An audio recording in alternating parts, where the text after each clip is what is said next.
Halo para pecinta dan penggemar fisika, selamat ketemu kembali. Hari ini saya akan jelaskan mengenai macam lintasan partikel bermuatan yang bergerak dalam medan magnet. Kalau partikel bermuatan bergerak di dalam medan magnet, kemungkinan hanya 3 macam lintasannya. Yang pertama adalah mungkin lintasannya berupa garis lurus.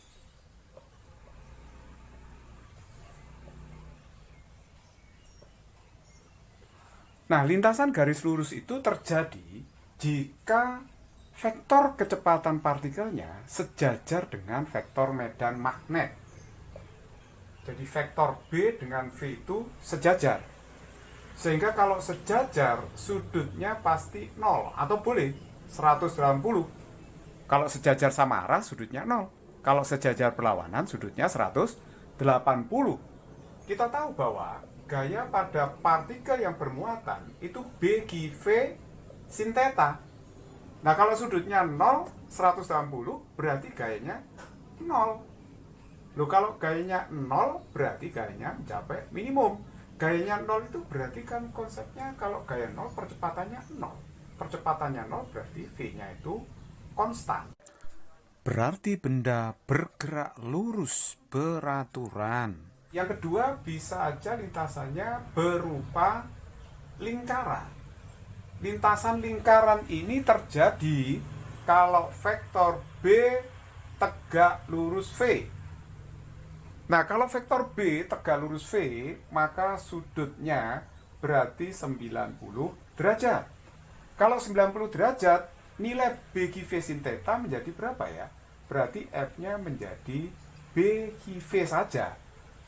Nah, bagi V saja. Karena apa? Sinnya itu sama dengan 1. Sin 91 ya. Jadi kalau begitu, gaya yang bekerja pada muatan akan mencapai maksimum gitu. Nah, kalau partikel vektor kecepatannya tegak lurus medan magnet, kenapa sih kok lintasannya bentuknya lingkaran? Kita bisa telusuri dari sini ya. Anggap aja ini ada muatan positif bergerak misalnya ke kanan dalam medan magnet yang arahnya masuk bidang. Tidak mungkin partikel ini bergerak lurus terus demikian. Karena apa? Karena ada gaya Lorentz yang mempengaruhi. Ingat kaidah tangan kanan, jika 4 jari menunjukkan arah medan masuk bidang, ibu jari menunjukkan arah vektor kecepatan, maka arah forehand itu menunjukkan arah gaya Lorentz. Jadi gaya Lorentz-nya itu arahnya adalah ke atas, sehingga dia melengkung ke atas. Nah, ternyata gaya ini selalu menuju satu titik. Gaya ini kalau selalu menuju satu titik, berarti itu gaya yang terpusat yang dinamakan sebagai gaya sentripetal. Jadi gaya Lorentz ini akan bertindak sebagai gaya sentripetal. Gaya sentripetal itu membuat bentuk lintasan partikel tersebut berupa lingkaran. Nah, tentu kita bisa mencari jari-jarinya ya. Nah, karena gaya sentripetal itu ya gaya Lorentz itu sendiri. Nah, kalau gaya sentripetal tentu saja mv kuadrat per R, di mana R itu adalah jari-jari dari lintasan partikel ini. Nah, ini jari-jarinya ya. R itu adalah jari-jarinya. Nah, sedangkan gaya Lorentz-nya ya bagi V, karena sinnya kan 1. Sin 90. Nah, V kuadrat ini V. Berarti saya coret, saya tinggal mencari R seperti ini. Tinggal R-nya saja, MV per BI. Seperti itu.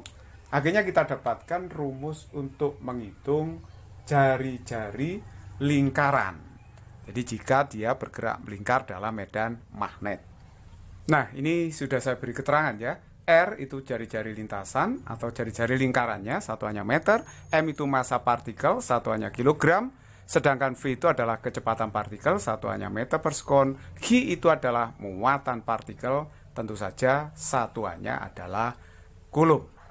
Kemungkinan yang ketiga, bisa saja partikel itu kalau bergerak dalam medan magnet akan memiliki lintasan berbentuk heliks. Heliks atau spiral. Nah, spiral bukan alat bantu KB ya. Spiral itu yang dimaksud adalah lintasan seperti solenoida. Jadi heliks atau spiral. Kenapa terjadi heliks atau spiral? Nah, ini terjadi kalau B-nya, vektor B tidak sejajar vektor V dan B-nya juga tidak tegak lurus V. Jadi tidak sejajar dan tidak tegak lurus. Maka pasti helik. Lintasan helik itu lintasan seperti ini. Kok bisa begini nanti saya jelaskan ya. Kenapa ada lintasan seperti itu. Jadi sebenarnya lingkaran, tapi lingkarannya itu nyeret gitu ya. Nah sekarang kalau dia bergerak helik atau spiral, Gailor-nya gimana ini? Berarti nilai Gailor-nya itu adalah ditulis lengkap B GV sin theta, dan F-nya itu pasti terletak di antara harga minimal dan maksimalnya. Maksimal itu Gailor-nya B GV ya. Kalau tegak lurus, minimalnya 0, kalau tadi B-nya sejajar V. Misalkan saya memiliki medan magnet, arahnya ke kanan. Sedangkan arah kecepatan partikel seperti itu. Membentuk sudut theta terhadap arah medan magnet. Ini pasti lintasannya berupa helik karena apa? B-nya tidak sejajar V kan di situ. B-nya juga tidak tegak lurus V, pasti helik. Kenapa begitu? Coba sekarang kita uraikan vektor V-nya ini. Ke arah B saya namakan sebagai VX, yang ke arah tegak lurus B itu saya namakan V. Seperti itu. Nah, Vx-nya itu pasti adalah V cos theta, sedangkan Vy-nya V sin theta. Nah, vektor komponen Vy ini adalah tegak lurus B. Kalau dia tegak lurus, maka fungsinya adalah sebagai pembentuk lingkaran. Nah, ini pembentuk lingkarannya. Nah, sedangkan Vx itu perannya sebagai penyeret lingkarannya. Jadi ini penyeret, penggeser, ya, penggeser lingkarannya. Jadi setelah terbentuk lingkaran, terus kemudian digeser. Jadi kalau begitu gimana? Kan terbentuk lingkaran di sini gitu kan. Tapi kemudian digeser oleh V. Jadi geser gini lingkaran. Nah, lingkarannya geser seperti itu, akhirnya jadi lintasan helik seperti ini. Seperti lintasan solenoida. Nah, helik ini tentu saja kan punya jari-jari ya. Berapa jari-jari helik ini? Kita bisa hitung. Nah, jari-jari helik bisa kita hitung dengan rumus ini. R itu adalah M VY per BG. Kenapa kok menggunakan VY? Ya, pembentuk lingkarannya kan komponen VY, karena tegak lurus B ya. Jadi kalau begitu ini M VY-nya itu adalah V sin theta dibagi dengan BG. Nah, inilah jari-jari dari penampang heliksnya. Seperti ini. Jadi R-nya itu dibaca jari-jari penampang, jari-jari penampang heliks atau spiral. Satuannya adalah meter. Nah, ini saya berikan contoh lagi ya. Jadi kalau misalnya di sini ada ruang, terus kemudian V-nya terletak pada bidang Y, vektor V-nya ke sana, B-nya ke arah sumbu Y, positif, membentuk sudut theta. Ini B dengan V kan tidak tegak lurus, juga tidak sejajar. Makanya lintasannya helik. Nah, kalau kita amati, sumbu heliknya itu pasti terletak pada sumbu B. Jadi B itu seperti sebagai tusuk satenya, menusuk penampang heliknya gitu ya. Menusuk penampang heliknya. Jadi kemanapun arah V dan B, maka sumbunya pasti ikut sumbu medan magnetnya. Contohnya lagi ini lihat, B-nya ke sana, V-nya ke situ. Sama seperti ini tadi, ini kan sumbu B-nya ke sana.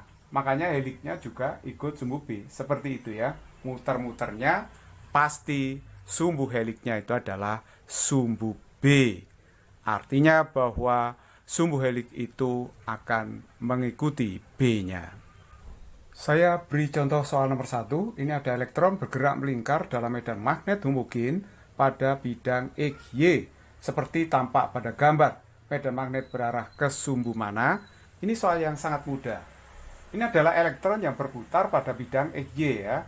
Jadi kalau menentukan arah medan magnetnya kemana, gunakan aja kaidah tangan kanan. Jadi 4 jari yang meremas itu menunjukkan putaran partikelnya, arah putaran partikelnya, sedangkan arah ibu jari menunjukkan arah medan magnetnya. Kalau muatan negatif yang bergerak, kalau positif ditunjuk dengan arah kebalikan dari ibu jari. Jadi ini diremas saja, arahnya ke sana, remasannya seperti itu. Nah, ibu jari arahnya kemana ini? Oh, ibu jari ternyata arahnya ke atas, yang berarti ke sumbu Z positif. Jadi kalau digambar seperti ini, ke sumbu Z positif. Dan pasti arah vektor B itu tegak lurus bidang lingkaran. Ingat, dalam soal ini, elektron itu partikel yang bermuatan negatif sehingga arah medan magnetnya mengikuti ibu jari. Jadi soal ini jawaban yang benar adalah option E. Nomor 2, sebuah ion K+ bergerak ke utara dalam medan magnet yang berarah ke barat laut, maka akan memiliki lintasan berbentuk apa? Caranya digambar dulu aja arah mata anginnya ya. Jadi arah utara, selatan, barat, timur, ini arah mata angin. Barat laut itu antara arah utara dengan barat. Jadi ini barat laut. B-nya ke arah situ. Nah, sedangkan V-nya ke arah utara. Berarti B dengan V itu ya tidak tegak lurus dan juga tidak sejajar. Ingat tadi, kalau tidak tegak lurus, tidak sejajar, maka lintasannya akan berupa helik. Jadi jawaban yang benar adalah E. Nomor 3, ini ada triton dan sinar alfa memasuki medan magnet secara tegak lurus dengan perbandingan kecepatan 2:1. Perbandingan jari-jari lintasannya adalah berapa? Kita ingat bahwa triton itu sama aja dengan isotop hidrogen 31. Masanya adalah sekitar 3 SMA, sedangkan muatannya adalah 1E. Sedangkan alfa itu adalah helium 42, inti helium 42, masanya 4 SMA, sedangkan muatannya adalah 2E. Nah, 1 SMA itu berapa kilogram ini ya? Satu satuan massa atom itu adalah 1,66 kali 10 pangkat min 27 kg. Sedangkan E itu adalah muatan elementer, nilainya 1,6 kali 10 pangkat min 19 kulum. Nah, kalau dia bergerak melingkar di dalam medan magnet, tentu saja jari-jarinya tadi adalah R sama dengan mv per BH. Nah, sekarang kita lihat masanya di sini tidak sama, muatannya juga tidak sama ya. V-nya nggak sama, hanya B-nya yang sama. Jadi kalau begitu saya bisa tulis R itu berbanding lurus dengan mv terbalik dengan G. Kita bisa main perbandingan aja ini ya. Jadi R1 dibanding dengan R2, lurus dengan M berarti M1 per M2, lurus dengan V berarti V1 per V2, terbalik dengan G berarti G2 per G1. Jadi kita tinggal masuk, M1 per M2 berapa? M1-nya adalah 3, M2-nya adalah 4, V1 2 dibanding V2 1, terus kemudian G2-nya itu adalah 2E, Q1-nya itu adalah 1E. Ini tinggal nyoret aja ya, 4-nya sama ini coret. Jadi kalau gitu E-nya juga kecoret, hasilnya adalah 3. Berarti hasilnya adalah 3 dibanding 1. Jadi jawaban yang tepat adalah C. Nomor 4, sebuah partikel bermuatan Q dan bermassa M bergerak dalam medan magnet B secara tegak lurus. Partikel ini akan bergerak melingkar dengan frekuensi putaran berapa? Jadi yang ditanyakan adalah frekuensinya. Kita ingat bahwa kalau benda bergerak melingkar, hubungan antara laju linear dengan jari-jarinya itu apa ya? Kan V itu sama dengan omega kali R. Padahal kita tahu bahwa omega itu apa? Kan 2πf kali R, di mana F itu adalah frekuensi putaran. Nah, karena dia bergerak melingkar dalam medan magnet, maka jari-jarinya adalah mv per BH. Nah, ini kita masukkan aja V-nya. Jadi, mv-nya adalah 2πf dikalikan R dibagi dengan BH. Seperti itu. Sekarang R-nya bisa kita coret ya. Dicoret aja. Berarti kalau begitu, F-nya dapat berapa ini ya? Nah, ini kan kita tinggal memindahkan aja. BH dibagi dengan 2 PM. Inilah jawabannya. Berarti jawaban yang tepat di situ adalah B. Nomor 5. Dua buah partikel masanya M1 banding M2, 2:1, dan muatannya Q1 banding Q2, 2:1. Kedua partikel itu bergerak melingkar dalam bidang yang tegak lurus medan magnet homogen. Bila besar momentum kedua partikel itu sama, maka perbandingan jari-jari orbit partikel itu R1 dibanding R2 berapa? Nah, ini yang diketahui dalam soal perbandingannya M tahu, muatan tahu, momentumnya sama ya. Jadi momentumnya 1 dibanding 1. Nah, kita ingat tadi bahwa kalau dia bergerak melingkar dalam medan magnet, R-nya itu mv per bg. Kita tahu yang namanya M kali V itu kan momentum. Simbolnya B kecil ya. Nah, dalam soal ini apa yang sama? Kalau kita lihat, B-nya itu sama. Sedangkan P-nya juga sama. Yang tidak sama itu H-nya saja. Jadi kalau begitu R itu hanya berbanding terbalik dengan H untuk momentum dan medan magnet yang sama. Jadi kalau begitu tinggal membandingkan aja kalau begitu. R1 dibanding dengan R2. Boleh pakai jari-jari besar ya. Di situ pakai jari-jari R kecil. Ini saya pakai jari-jari R besar.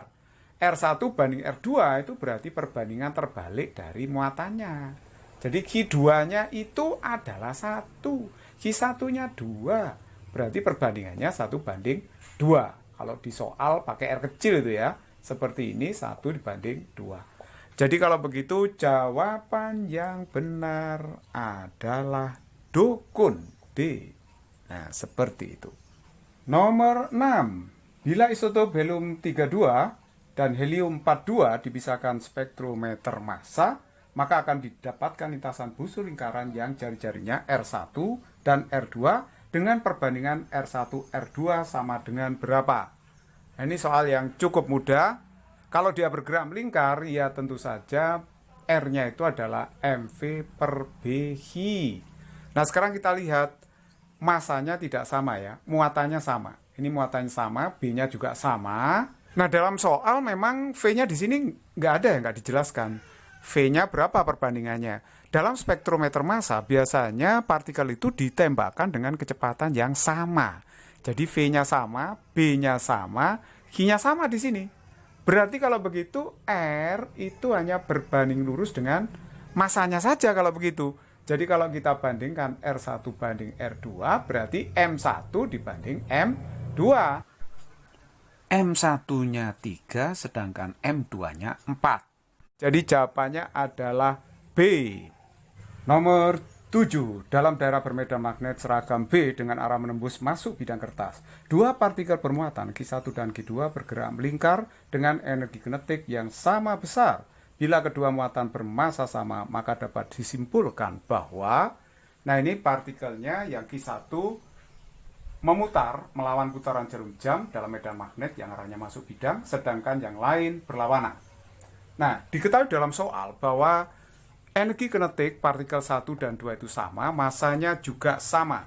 Ingat bahwa EK itu apa? EK itu setengah MV kuadrat. Kalau EK sama, M-nya sama, tentu V-nya juga akan sama. Kalau dia bergerak melingkar, maka jari-jarinya adalah MV per BG. Jadi ini M-nya sama ya, B-nya tentu sama di sini. Terus kemudian V-nya sama juga. M sama, V sama, B sama. Jadi R itu hanya berbanding terbalik dengan Q. Jadi kalau begitu, saya bisa mengatakan bahwa jari-jari yang partikel kedua itu kan lebih kecil daripada jari-jari partikel yang pertama. Jadi kalau R2 itu lebih kecil dari R1 karena ini berbanding terbalik, tentu saja berarti nilai Q2 itu akan lebih besar daripada nilai dari muatan Q1. Nah, untuk menentukan muatan mana yang negatif, mana yang positif, itu gampang aja. Kita pakai remasan 4 jari tadi ya. Kalau saya remas, arah medan magnetnya berlawanan dengan arah ibu jari.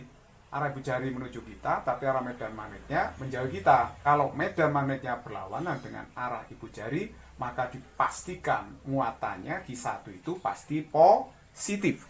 Jadi kalau positif, maka nilai Q1 itu lebih besar daripada 0. Karena Q2 berlawanan arah putarannya, otomatis Q2 itu negatif. Berarti kurang dari 0. Sebenarnya kita bisa ngecek juga sih dengan menggunakan aturan tangan kanan gaya Lorentz. Kan kalau muatan positif bergerak ke sana, 4 jari menunjukkan arah medan, ibu jari menunjukkan V. Arah telapak tangan kan menunjukkan arah gayanya. Jadi gayanya itu menarik ke atas, makanya dia melingkar ke atas seperti ini. Nah, itu kalau dicek dengan arah gaya Lorentz. Jadi untuk soal ini jawaban yang benar yang paling tepat adalah option B. Nah, nomor 8 ini ada soal yang cukup menarik. Perbandingan antara muatan dan massa elektron E per M dapat ditentukan secara eksperimen dengan peralatan seperti ditunjukkan gambar. Elektron dapat terpancar dari filamen F secara emisi termionik dan bergerak dipercepat menuju anoda A. Perbedaan potensial antara filamen dan anoda adalah V. Lubang kecil pada anoda menyebabkan elektron lepas memasuki medan magnet B dengan arah seperti ditunjukkan gambar. Nilai perbandingan E dan M adalah berapa?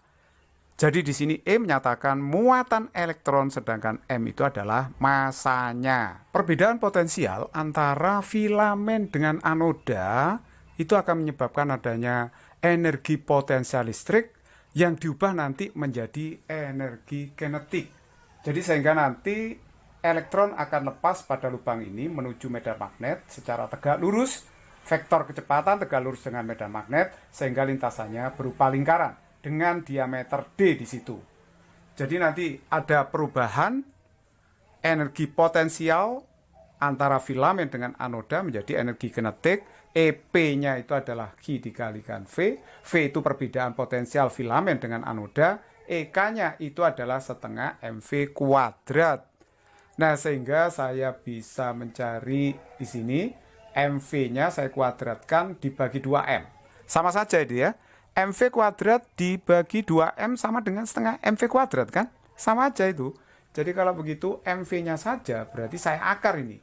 2MQV. Kalau dia bergerak melingkar dalam medan magnet, tentu saja R-nya adalah MV per BQ. Nah, MV-nya itu apa ya? Saya ganti ini. MV-nya akar 2MQV dibagi dengan BQ. Terus kemudian kalau saya lempar ke kiri, BQR ini akar 2MQV. Terus saya kuadrat kedua ruas. Kalau saya kuadrat berarti ini B kuadrat, Q kuadrat, R kuadrat. Ini tinggal 2MQV. Di sini yang ditanyakan adalah perbandingan muatan elektron dengan masanya. Ya, jadi kalau kita lihat di sini, Q kuadrat dibagi Q itu Q ya. Di ruas kiri Q, terus M-nya saya pindah ke kiri. Seperti itu, ini habis ya, Q kuadrat Q, jadi Q, M-nya saya pindah ke kiri. Sedangkan yang di ruas kanan, itu tinggal berapa ya? Berarti tinggal 2V, B kuadrat, R kuadrat saya pindahkan. B pangkat min 2, R pangkat min 2, seperti itu. Nah, tetapi ini R-nya itu kan separuh dari D. Jadi ini 2V, B pangkat min 2, R-nya itu setengah dari diameter, pangkat min 2. Nah, jadi kalau begitu, ini 2 pangkat min 2 itu kan 4 ya. 4 kali 2 itu 8. 8V, B pangkat min 2, D pangkat min 2. Seperti itu. Nah, jadi jawaban yang benar adalah C. It's very easy problem. Baik, ini contoh soal nomor 9. Sebuah partikel bermassa M dan bermuatan Q mula-mula berada di titik A di atas permukaan meja. Pada ruang di atas permukaan meja itu terdapat medan magnet seragam berarah vertikal ke bawah. Pada saat T0, partikel diberi kecepatan awal dengan komponen vertikal U0 dan mendatar V0. Akibatnya partikel akan bergerak dengan lintasan berupa spiral vertikal ke atas. Berapakah ketinggian partikel itu diukur dari permukaan meja ketika untuk kedua kalinya partikel itu berada di atas titik A. Jadi partikelnya muter-muter seperti ini. Ketika sudah mencapai putaran yang kedua, ketinggiannya berapa dari titik A itu? Ya, yang ditanyakan adalah ketinggian dari titik A. Ini kita bisa selesaikan dengan begini. Kalau dia bergerak melingkar, pasti penyebabnya adalah komponen kecepatan VO yang tegak lurus dengan B. Ya, kalau kecepatan tegak lurus B itu menyebabkan adanya lintasan lingkaran. Tentu saja jari-jarinya adalah MVO dibagi dengan BQ. Tetapi ingat bahwa VO, kecepatan linier yang menyinggung lintasan lingkaran itu adalah sebesar omega dikalikan R dibagi B kali G. Ya, R-nya saya coret di sini. Nah, seperti itu. Berarti BQ saya pindahkan ke ruas kiri, M tetap di ruas kanan, omeganya itu adalah 2pi per periode. Sehingga periodenya itu adalah 2πm dibagi dengan BQ. Sedangkan soal ini ditanyakan dia bisa mencapai ketinggian berapa ketika dia memutar 2 kali melewati titik A.